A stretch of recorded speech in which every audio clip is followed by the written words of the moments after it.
कई दिन की जिंदगी है, ध्यान से सुनेंगे। मात्र पल लागी अर्जुन बधो छुओ न दूजो भाग।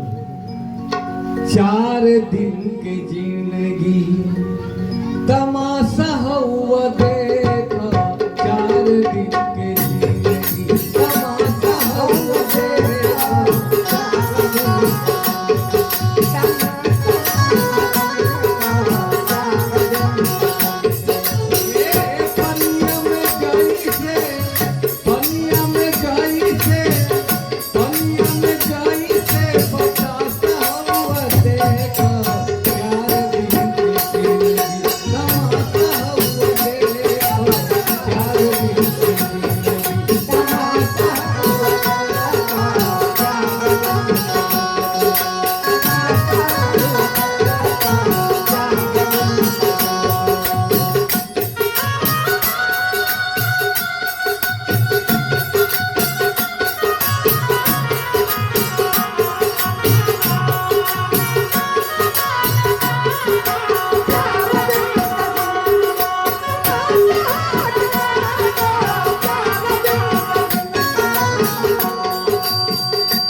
दुनिया है जादूगर पर नहीं परिवार।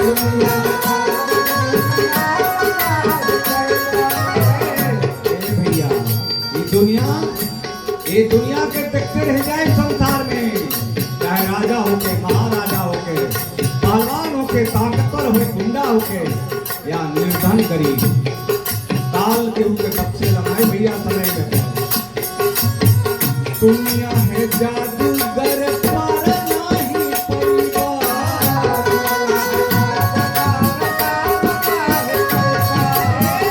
अपने करमिया पर तू ही पछतैया।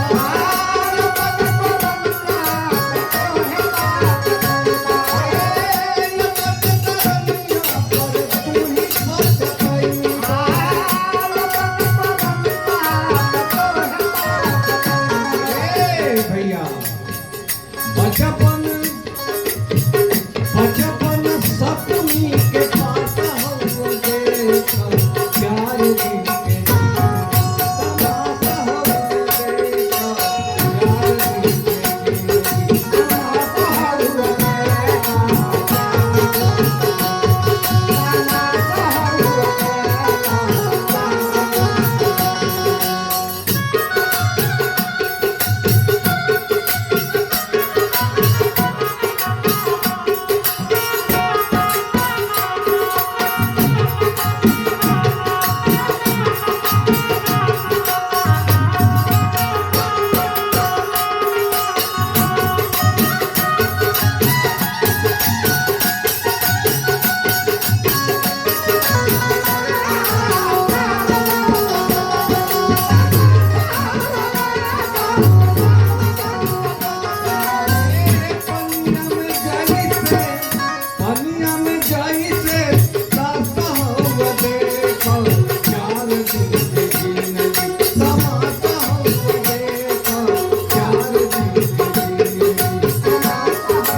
दुनिया है जादू